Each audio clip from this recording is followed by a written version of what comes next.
কখনোই কোনো বান্দাকে, কোনো পরিচিত অপরিচিত, চেনা জানা যাই হোক না কেন, কোনো মানুষকে কখনো কথা দিয়ে আঘাত করবেন না যে কথাটা তার কাছে অপমান হিসাবে লাগবে, অন্তর ভেঙে যাবে।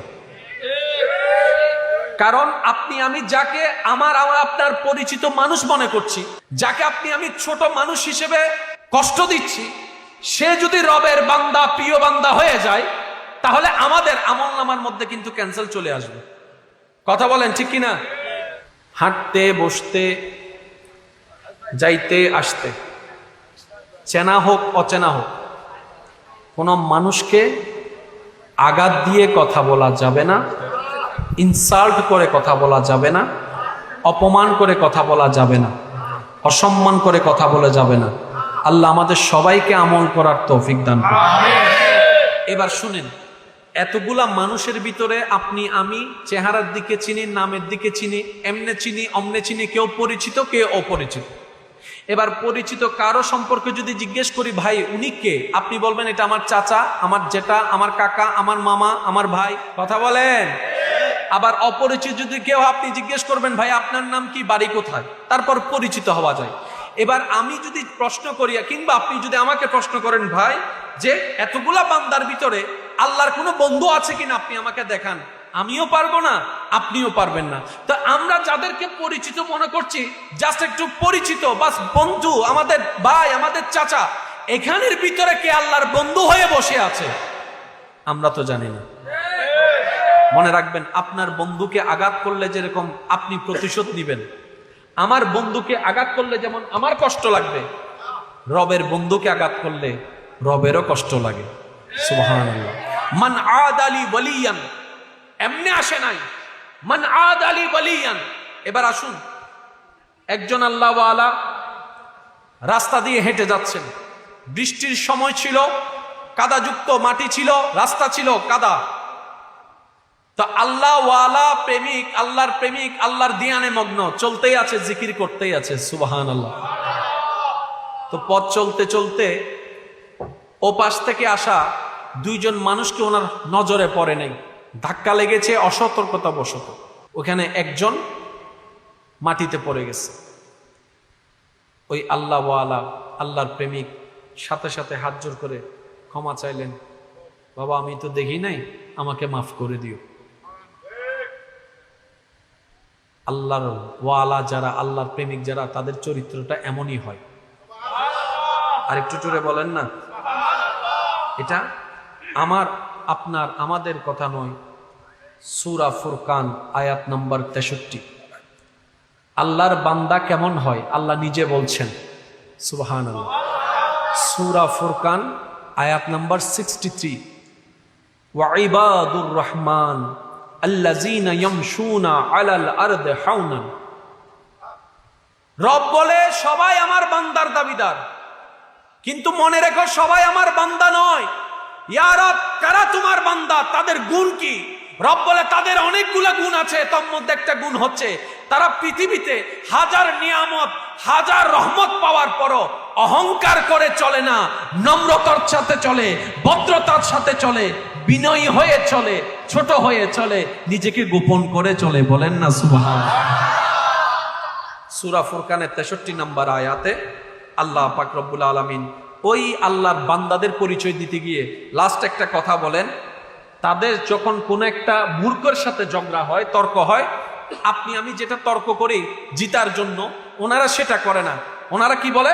ক্বালু সালামান, ভাই তোমার উপর সালাম, আমি আর কথা বলবো না। মূর্খের সাথে তারা তর্ক করে না। এবার সেই আল্লাহ ওয়ালা ব্যক্তি সাথে সাথে ক্ষমা চেয়ে নিলেন, ভাই আমাকে মাফ করে দাও। এবার দুইজন থেকে একজন চিৎকার করে উঠল, কারণ যার গায়ে আঘাত লেগেছে সেটা তার বন্ধু ছিল, তার প্রিয় মানুষ ছিল। তুমি আমার প্রিয় মানুষের গায়ে এভাবে আঘাত দিলা, তার শরীর কাপড় নষ্ট করে দিলা কাদাযুক্ত মাটি দিয়ে, যা তা ওনাকে অপমান করছে। উনি চুপ করে সহ্য করে মাফ করে দিয়েছেন। সুবহানাল্লাহ।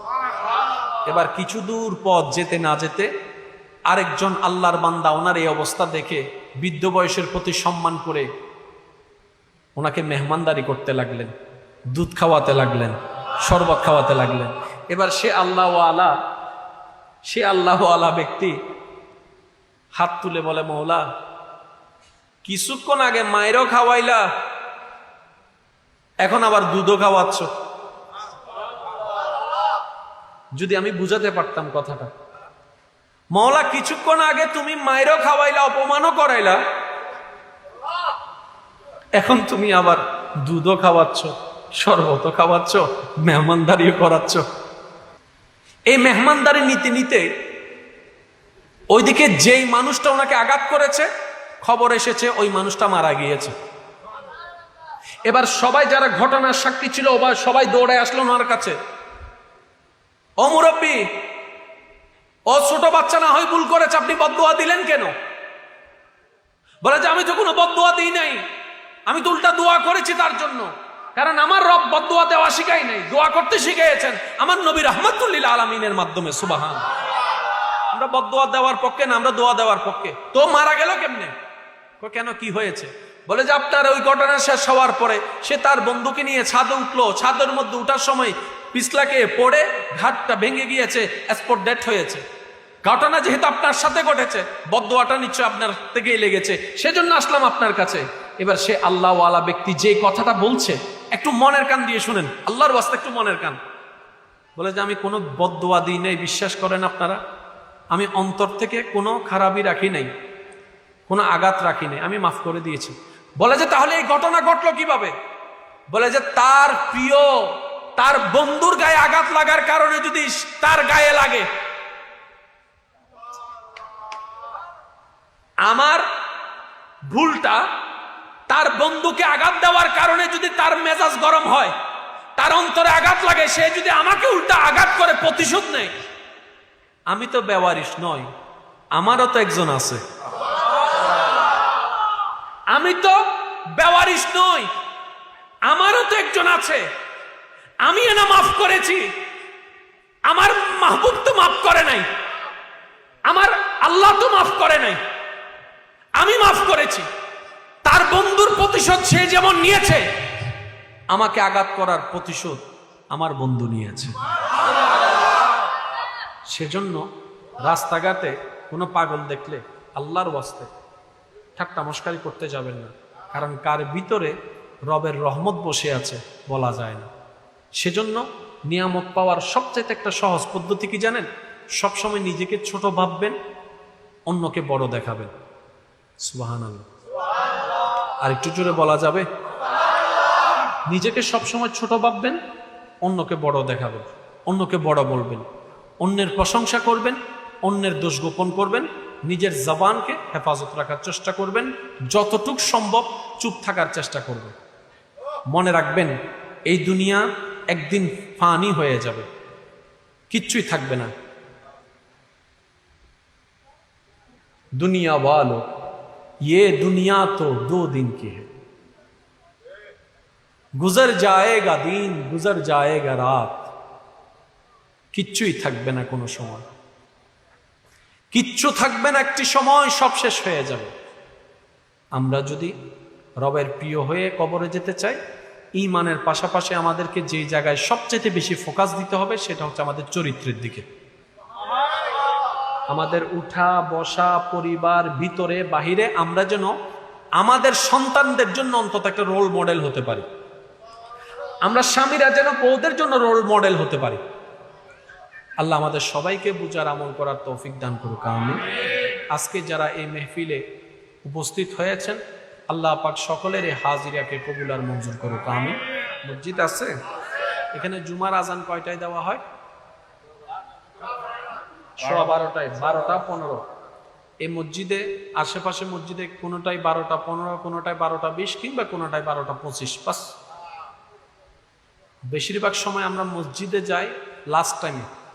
আল্লাহর ওয়াস্তে এই কাজটা করবেন না। 10:30, 11টা থেকে প্রস্তুতি নিয়ে নেবেন, কারণ জুমার দিন মুসলিম জাহানের জন্য ঈদের দিন। ঈদের দিন একটু তাড়াতাড়ি না উঠলে, তাড়াতাড়ি গোসল না করলে ঈদের মতো লাগে না। ঈদের মজাটা কেমন লাগে? ওই যে সকাল সকাল ভোরে ভোরে নামাজের জন্য গোসল করতে, তখনই তো মজাটা লাগা শুরু হয়। আর শীতকালে যখন গোসল করতে নামছে তখন তিনজন দাঁড়াই আছে, পিছনে একজনে কয় তুই নাম, ইতে কয় তুই নাম, ইতে কয় তুই নাম, শেষ পর্যন্ত একজনে কয় পিছন থেকে ধাক্কা মারছে। ছোটবেলার ঈদের মজা আর কি, কথা বলেন ঠিক কিনা? তো সেজন্য সবসময় চেষ্টা করবেন আগে ভাগেই যাওয়ার জন্য। মনে রাখবেন যখন আজান দেওয়া হয়, আল্লাহু আকবার, আরেকটু জোরে বলেন আল্লাহু আকবার। যখন মসজিদের মিনার থেকে আজান দেওয়া হয়,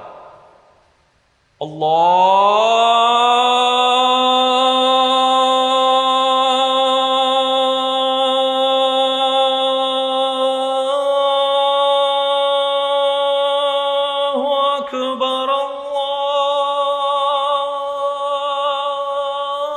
আল্লাহু আকবার।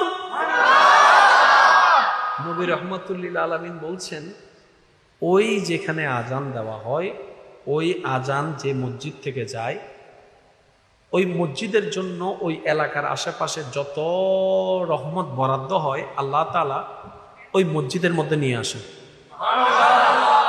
সেজন্য ইসলামে যদিও একাকী নামাজ পড়লে নামাজ হয়ে যায়, তারপরে ইসলাম বারবার আমাদেরকে তাগিদ দিয়েছেন জামাতে নামাজ পড়ো, মসজিদে এসে নামাজ পড়ো। ইয়া রাসূলুল্লাহ কেন? বলে যে সওয়াবে সওয়াব, দ্বিগুণ সওয়াব। তুমি যে হেঁটে আসবা হাঁটার সওয়াব, তুমি যে ডুববা ডুকার সওয়াব, তুমি যে মসজিদ দেখবা মসজিদের সওয়াব, তুমি যে দোয়া পড়বা দোয়ার সওয়াব, তুমি যে মসজিদে বসবা ইতিকাফের সওয়াব, তোমার প্রত্যেকটা জায়গায় সওয়াব আর সওয়াব। এমনকি নামাজ শেষ করে যখন তুমি আপন গন্তব্যের দিকে যাবা, প্রত্যেকটা কদমে কদমে রব্বুল আলামিন তোমার আমলনামায় সওয়াব লিখে দিবে। এই যে তুমি আসলা কার ঘরে? আল্লাহর ঘরে। তা আল্লাহর ঘরে আসবে রহমত পাবে না তা তো হতে পারে না, আল্লাহর ঘরে আসবে নিয়ামত পাবে না তা তো হতে পারে না। রাসূল পাক সাল্লাল্লাহু আলাইহি ওয়াসাল্লাম বলছেন, ওই মসজিদে আল্লাহর রহমত বর্ষণ হয়, যারা মসজিদে গিয়ে নামাজ পড়ে ওই বর্ষণের রহমত তাদের আমলনামায় যোগ হয়ে যায়। বলেন সুবহানাল্লাহ। মসজিদে গিয়ে নামাজ পড়ার চেষ্টা করব ইনশাআল্লাহ। জোরে বলেন না ইনশাআল্লাহ। আল্লাহ আমাদের সবাইকে আমল করার তৌফিক দান করুন। আল্লাহর প্রিয় বান্দাদের লিস্টির ভিতরে সবারই জানা আছে, নবী একটা দল, রসুল একটা দল, সাহাবা একটা দল, আহলে বাইত একটা দল, আউলিয়ে কেরাম আর একটা দল। সুবহানাল্লাহ। তো নবী রসুল আসা বন্ধ হয়েছে, আর আসার কোনো সুযোগ তো যেহেতু নবী রসুল আসার পথ বন্ধ হয়েছে, আমাদের নবী রাহমাতুল লিল আলামিন খাতামুন নবীনের মাধ্যমে নবুয়তের রাস্তা বন্ধ করে দিয়েছেন আল্লাহ। অটোমেটিক সাহাবা আসা, সাহাবা হওয়ার রাস্তাও বন্ধ হয়েছে। কিন্তু মনে রাখবেন কিয়ামত পর্যন্ত আল্লাহর প্রিয় বান্দাদের সে 5টি র্যাঙ্কের ভিতরে একটি রঙ কিয়ামত পর্যন্ত খোলা থাকবে, যেটা চাইলে আল্লাহ কবুল করলে হওয়া যায়, সেটা হচ্ছে আউলিয়ায়ে কেরাম। সুবহানাল্লাহ।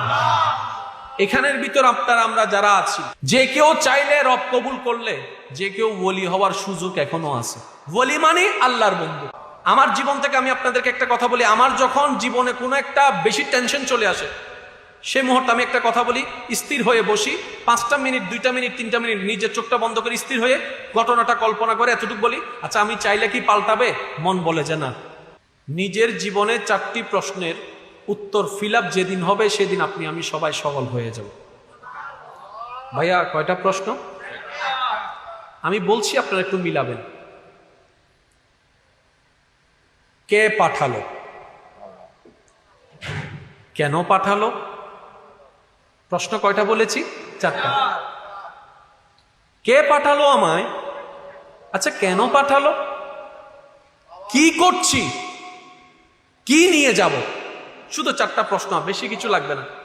আবার বলছি, একটু মনোযোগ দিয়ে শুনুন। আমাকে কে পাঠালো? কেন পাঠালো? কি করছি আমি? কি নিয়ে ওনার সামনে যাব? এই 4টি প্রশ্ন যেদিন আপনার মনের কাছে আপনি নিজে উত্তর দিতে পারবেন, আপনি সেই দিন থেকে এতটুকু মনে করবেন যে না, আমি আজকে থেকে সত্যিকার একটা বান্দা হওয়া শুরু করেছি। সুবহানাল্লাহ। আর একটু জোরে বলেন না সুবহানাল্লাহ। প্রশ্ন কয়টা? শেষ ভালো যার সব ভালো তার, জোরে জোরে বলেন প্রশ্ন কয়টা?